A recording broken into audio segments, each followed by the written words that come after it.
Just 6 months after the death of the soldier king, Frederick William I, in the year 1740, his son Frederick, known as Frederick II, and later as Frederick the Great, had launched the first of 2 Silesian wars during the War of the Austrian Succession. These remained until 1745.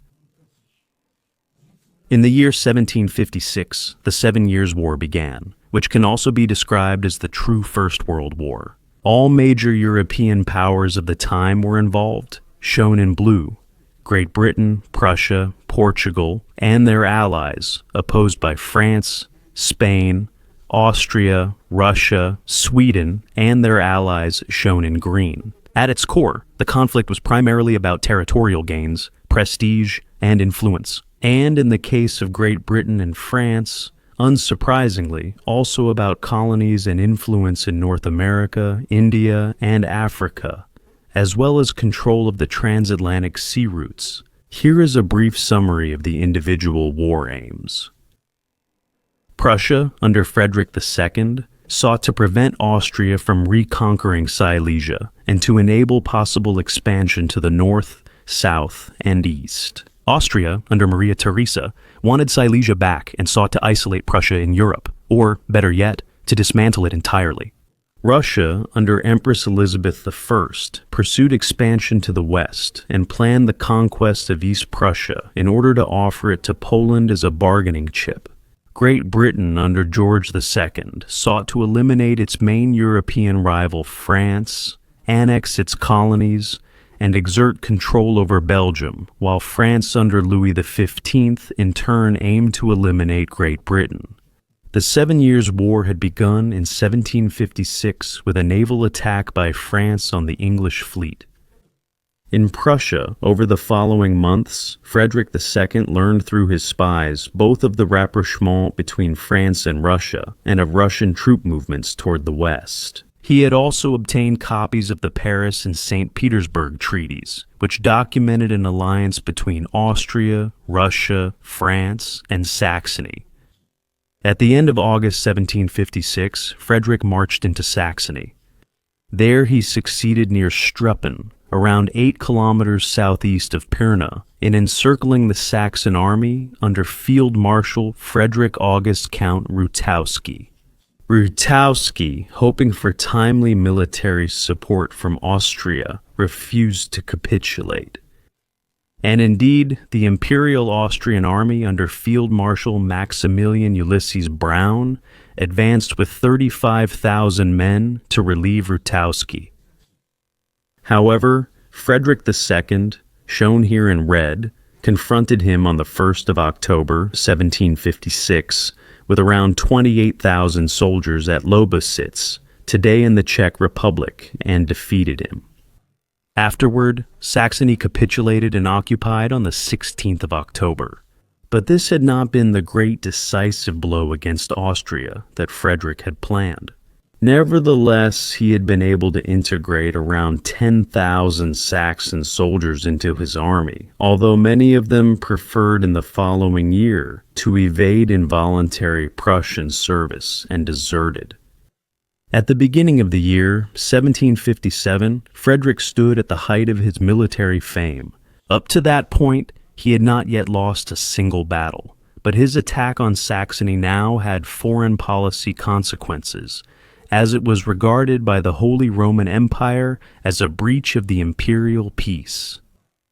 The Holy Roman Empire, bearing from the late 15th century onward the addition of the German nation, was from the late Middle Ages until 1806 the official designation for the realm of the Roman German emperors that had existed since the 10th century.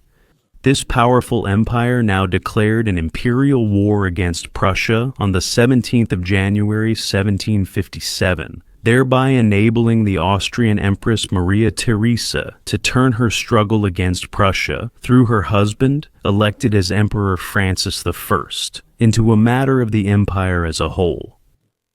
In addition to the declaration of imperial war, Frederick the Great was even threatened with the archaic measure of the imperial ban. This was a special form of outlawry, applied primarily in cases of refusal to appear before court or to accept judgment, extending across the entire territory of the Holy Roman Empire and imposed by the king or emperor with the involvement of the imperial courts and the prince-electors.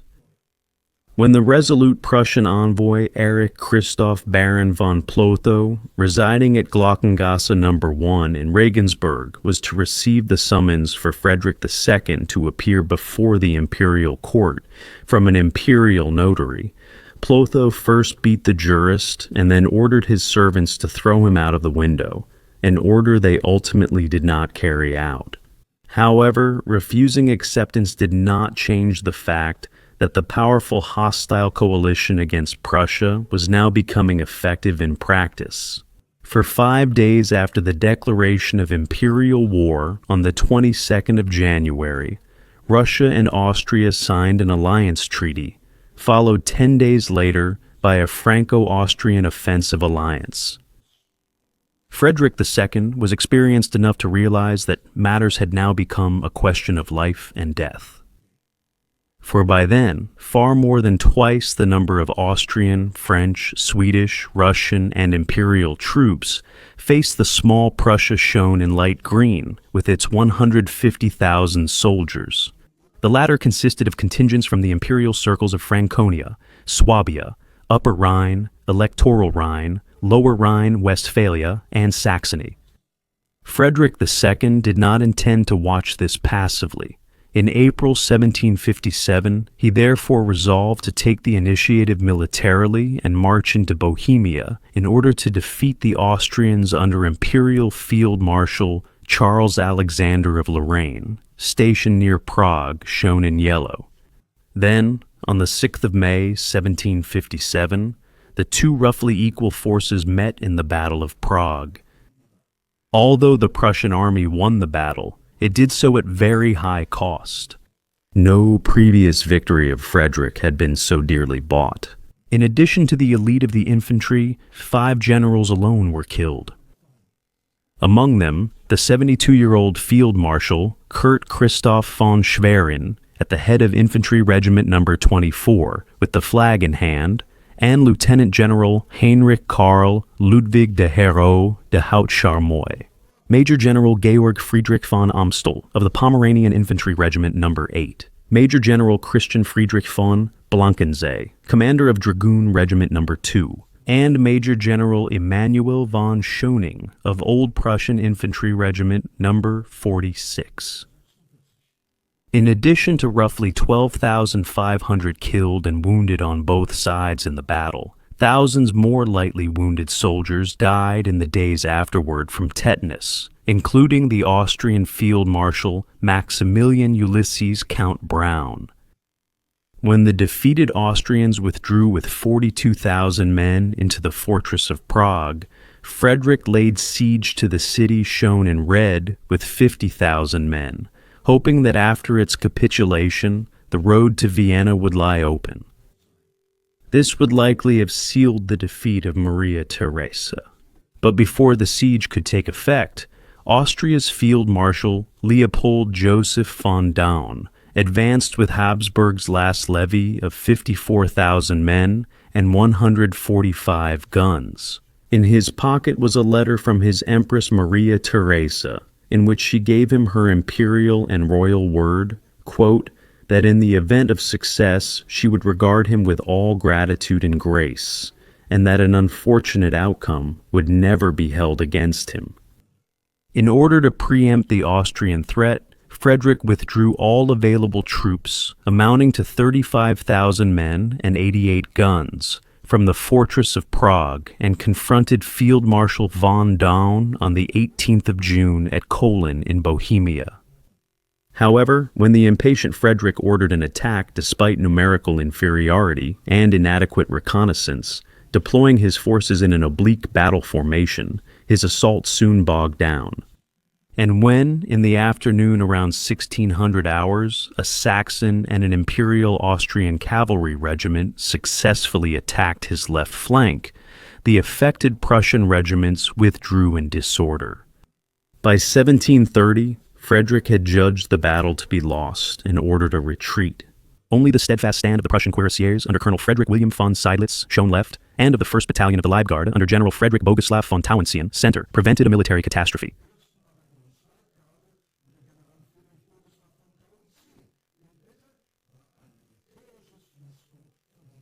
The price of defeat was high. Up to 14,000 Prussians had been killed or wounded. The Austrians under Count Daun lost 8,100 men and 2,745 wounded, but had also, considered honorable at the time, captured 22 Prussian regimental flags. With the Battle of Kolin, Frederick had suffered a severe defeat and, moreover, lost his aura of invincibility. And as the defeated Prussian troops were still withdrawing, they were accompanied by volleys of fire from the Austrian forces. When a relay of 12 mounted couriers brought news of the first victorious battle against Frederick II to the Empress in Vienna, this also marked the birth of the famous military order of Maria Theresa. She founded it on the 22nd of June, 1757, only a few days after the victory at Kolin. At the same time, however, it was backdated to the 18th of June, the day of the battle. The first knight of the Grand Cross was Field Marshal Leopold Joseph Count von Daun. With his unexpected defeat at Kolin, Frederick had to abandon the siege of Prague and also give up his plan to march on Vienna. For by then, 100,000 French soldiers and troops of the Holy Roman Empire stood on the Rhine. Another 10,000 Swedes were positioned before Stralsund, and 10,000 Hungarians were on the verge of crossing the Bohemian mountains into Silesia, and 100,000 Russians under the cumbersome and morally questionable Field Marshal Count Stepan Fyodorovich Apraksin had invaded East Prussia in several columns by the end of June, plundering and devastating the countryside. On the 5th of July, they captured the fortress of Memel at the mouth of the Curonian Lagoon on the Baltic Sea, and on the 13th of August united near Insterburg. To defend East Prussia, Frederick II appointed the already 72-year-old Field Marshal Johann von Lewald, who on the 30th of August took up position near the village of Grossjagersdorf with around 30,000 men, 23 kilometers west of Insterburg. Opposing him was the Russian army shown in red, now reduced by desertion to around 55,000 men. And although the numerically superior Russians had secured their front and flanks with terrain fortifications shown as red-dashed lines, Field Marshal von Lewald, on the explicit orders of Frederick II, who was directing operations far from the situation map, was compelled to attack, but achieved no more than local successes. When Apraksin subsequently committed over 20 fresh battalions and cavalry to the battle, the Prussian regiments, after 10 hours of fighting, were forced to withdraw in good order, having suffered losses of 1,818 killed, 2,800 wounded, and 28 guns. The Russians lost 1,452 men and 4,500 wounded. However, they failed to exploit their victory and instead withdrew backward through Lithuania. As a result, East Prussia temporarily remained in Prussian hands despite Count Lewald's defeat, but Frederick II was now slowly running out of soldiers. He therefore ordered, at the end of August, the formation of provincial and territorial battalions in the Prussian provinces, effectively as a last levy. At the same time, he divided his forces and left Duke Augustus William of Brunswick-Wolfenbüttel-Bevern behind to cover against the Austrians in Silesia. However, the Duke lost 2 successive battles against superior Austrian forces under Duke Charles of Lorraine. On the 7th of September, 1757, on the right bank of the Lusatian Neisse at the Battle of Moise, where Lieutenant General Hans Karl von Winterfeldt died 2 days after suffering a saber wound, and on the 22nd of November at the Battle of Breslau. When the Duke of Brunswick-Wolfenbüttel was also captured by the Austrians on the 24th of November, the experienced general of cavalry, Hans Joachim von Zieten, assigned to him by Frederick II in August, took over the remainder of the corps and led it by early December via Glogau to Liegnitz to join the king's troops. Meanwhile, With the weaker part of his army, Frederick advanced in forced marches toward the French army and the Imperial contingents, which were already moving into Saxony. However, while he was still positioned in Thuringia, the first Austrian troops had already re-entered Silesia. And to make matters worse, Frederick received news that an Austrian raiding detachment of 1,400 cavalrymen under Field Marshal Lieutenant Andreas Count Hadik of Futach had entered Berlin on the 16th of October and only departed after the payment of 225,000 thalers. This operation went down in history as the Berlin Hussar Raid and was filmed in 1971 by the German Filmstock Corporation of the German Democratic Republic, with Manfred Krug portraying Count Hadik. The real Count received the Grand Cross of the Military Order of Maria Theresa, while Frederick II was, in true Berlin fashion, absolutely furious with the citizens of Berlin. In short, with all of this and the cascade of grim news arriving from the fronts, his victorious career seemed to have reached its definitive end. At the beginning of November, on Friday the 4th, Frederick's regiments arrived in the electorate of Saxony near Rossbach, and now faced a French army twice their strength under Marshal Charles de Rohan, along with allied imperial troops commanded by Imperial Field Marshal Joseph Frederick of Saxe-Hildburghausen. When the two allies attacked the Prussian regiments the following day, firmly believing in their victory, Frederick II first struck the attackers' left flank and then their right. When Cavalry General Frederick William von Seydlitz was ordered by Frederick to attack, Seydlitz repeatedly refused, believing the moment to be premature, and when Frederick threatened him with death, Seydlitz is said to have replied that his head would be at the king's disposal after the battle, but that during the battle, His Majesty might still permit him to make use of it. When Seydlitz finally recognized a tactical weakness in the French position, he immediately ordered both wings to attack. The result was that the encircled coalition armies fled in wild disorder, first abandoning the battlefield and then all of central Germany. The entire battle had lasted only 1.5 hours, and from that point on, a popular verse circulated, "And when great Frederick comes and merely taps his trousers, the whole imperial army, Pandours and French alike, runs away." Only 50 years later would French troops under Napoleon I advance so far into Germany again. This section of rise and fall in the history of Old Prussia nevertheless left clear marks on Frederick, now 45 years old. In a letter to his sister Wilhelmina in Bayreuth, he wrote, "I have become an old man, unsightly and without teeth. But now I can descend into my grave in peace, for the honor and reputation of the nation have been saved." We may still be unhappy, but no longer dishonored.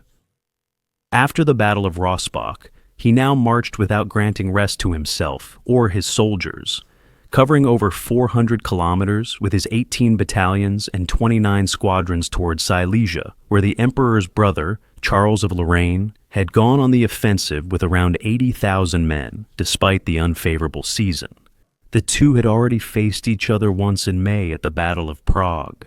Now, on the 12th of November, Charles captured the important Lower Silesian fortress of Schweidnitz against nearly 30,000 Prussians, whose remnants withdrew northward over Breslau to Glogau, 100 kilometers away, on the 22nd.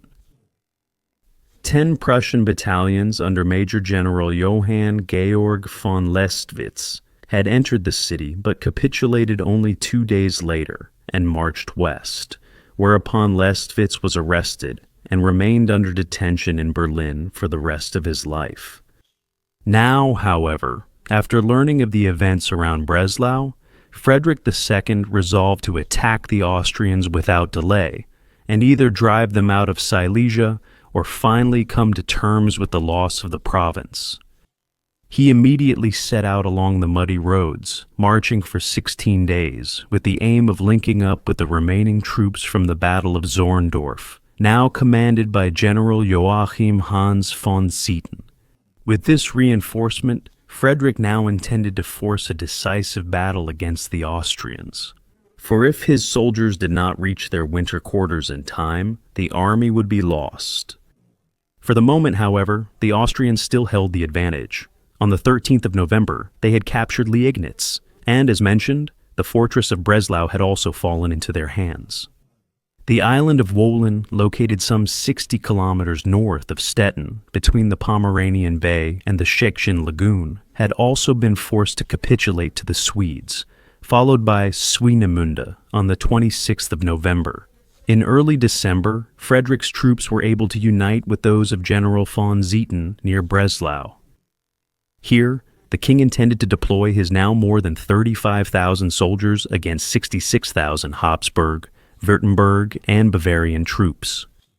Then, late in the evening of the 4th of December, he delivered his memorable address in the camp near Parchwitz, which may be described as his military and political testament of those fateful war years. Here are some excerpts. I shall attack Prince Charles's army, which is almost 3 times stronger wherever I find it, in defiance of all the rules of the art of war. I must dare this step, or all is lost. We must defeat the enemy, or allow ourselves to be buried beneath his batteries. This is how I think, and this is how I shall act. He then gave each of his generals the opportunity to take leave of the army that very evening without reproach. But since all remained, he ordered them to repeat his words before their regiments. The cavalry regiment, which does not immediately, when ordered, hurl itself relentlessly at the enemy, I shall dismount after the battle and turn into a garrison regiment. And the infantry battalion that begins to falter, whatever it encounters, shall lose its colors and sabers, and I shall have the lace cut from its equipment. He concluded his address with the words, If I remain alive and cannot reward you for the services you have rendered me, then the fatherland must do so. Farewell now, gentlemen. Shortly we shall have defeated the enemy, or we shall never see one another again. He then placed himself at the head of his army, where he ordered a hussar officer. Today, I shall have to expose myself in battle more than ever before. If I fall, cover my body at once with your cloak, fetch a wagon, and tell no one a word. The battle must go on, and the enemy must be defeated. At first, he had intended to attack the vastly superior Austrians in their fortified camp before Breslau. Then came the report that the Imperial troops under Prince Charles and Field Marshal Daun had abandoned their positions before Breslau and were marching westward. They now stood about 23 kilometers west of Breslau, on the heights of Leuthen, today the Polish town of Leutenia, with a strength of 85,000 men across a front 8 kilometers wide. Frederick II reacted immediately. At 4 o'clock in the morning, on the 5th of December, his regiments and squadrons set out in complete darkness, at 4 degrees of frost, with light snowfall, icy roads and fields, and dense fog, true infantry weather. Advanced detachments of the Austrian cavalry were repulsed, though their trumpeters were still able to sound the alarm to the Austrian camp. As the snowfall subsided, Frederick was able from the village of Born to survey the entire Austrian battle line, the strong right wing of cavalry, the center on both sides of the village of Leuthen, and the heavily fortified left wing near Sagschutz, shown in green. His new plan was now set. He would accept battle, strike first, once again employing the oblique order of battle. In this tactical variant, a reinforced wing is pushed forward, while the weaker wing merely holds the enemy in place, delaying contact or avoiding it altogether. When the Prussian regiments and squadrons advanced to the attack, they broke through the enemy positions by means of a feint against the Austrian right wing, a major flanking blow, and a sudden assault on the left wing, where largely inferior Imperial troops were stationed, and drove them back toward Leuthen. And as darkness began to fall in the afternoon, the Prussian army, mocked by its enemies as the Potsdam Guard Parade, advanced with flying colors and the dull beat of drums, accompanied by its battalion guns, with its reinforced right wing for the decisive assault on the Austrian center at Leuthen.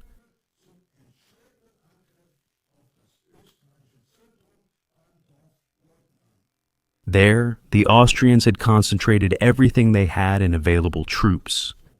In particular, the churchyard with its high wall repeatedly impeded the attack of the Prussian battalions, compounded by numerous barricades in the streets. The air was filled with the thunder of guns, the hurrah of the Prussians, and the God and Maria Theresa of the Austrians.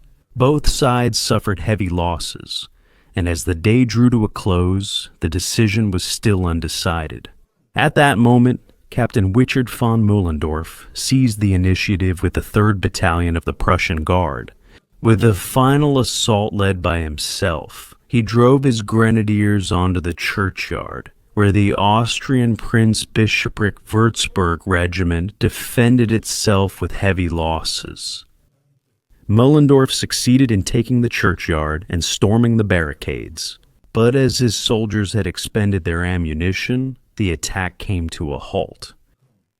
At this moment, the commander of the Austrian right wing, Field Marshal Lieutenant Joseph Count Lucchesi, received orders to strike the heavily engaged Prussian battalions in what was believed to be their exposed left flank. Had this succeeded, it would have been the moment of annihilation for the Prussian army. Immediately, the Austrian cavalry attacked with 70 squadrons across the hard frozen ground, on a front more than 1 kilometer wide. But before it could effectively wheel into action, it was attacked from the rear and flanked by 40 reserve squadrons under Lieutenant General Georg Wilhelm von Driessen and 35 squadrons under Lieutenant General Frederick Eugene, Prince of Württemberg. Thus, the desperate attempt to escape encirclement was thwarted. One of the greatest cavalry engagements of the 7 Years' War thus ended with the dissolution and headlong flight of the Austrian squadrons. They suffered 3,000 killed, including 3 generals. 7,000 soldiers were wounded. Prussian losses amounted to around 1,140 killed and nearly 5,200 wounded. The commander of the left wing, Major General Kaspar Friedrich von Rohr, died a week later. Lieutenant General Lorenz Ernst von Münchow died in January 1758. The equestrian statue of Frederick the Great in central Berlin commemorates several generals from this battle. While hussars continued the pursuit of the fleeing enemy, through the winter night, and isolated shots could be heard in the distance as snowfall intensified again, the Prussian soldiers gathered exhausted but victorious on both sides of the road to Breslau. And while the first campfires burned and the lament of the dying and wounded, friend and foe alike, slowly faded over the snow-covered battlefield, Frederick's soldiers sang the chorale, "Now Thank We All Our God," written by the Protestant clergyman Martin Rinkart, and thereafter also known as the Chorale of Leuthen. The day of victory at Leuthen was over. The siege of the Austrians in Breslau now began, and they surrendered on the 20th of December. As the year turned, no Austrian army remained on Silesian soil. The monument erected in 1854 under the Prussian king Frederick William IV to commemorate the battle, a victory column, was blown up by the victors after the Second World War. What remains here is the foundation. Such acts, ultimately childish and futile, like the destruction of monuments or the renaming of streets, squares, and barracks, cannot erase memory. And regarding Leuthen 1757, Napoleon I judged, "This battle is a masterpiece of movement, maneuver, and determination." By itself, it would suffice to render Frederick the Great immortal and assign him a place among the greatest commanders. In retrospect, the fateful year 1757 had brought Frederick the Great his first defeat at Kolin in June and stripped him of the aura of invincibility.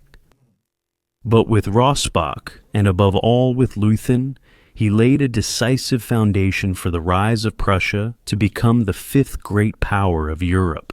The territories shown in light green were acquired during his reign. However, since his successors rested on the achievements of their fathers and grandfathers, Napoleon was able, half a century later, to decisively shatter the Prussian army in 1806 at Jena and Auerstedt. With this defeat, the era of Old Prussia finally came to an end.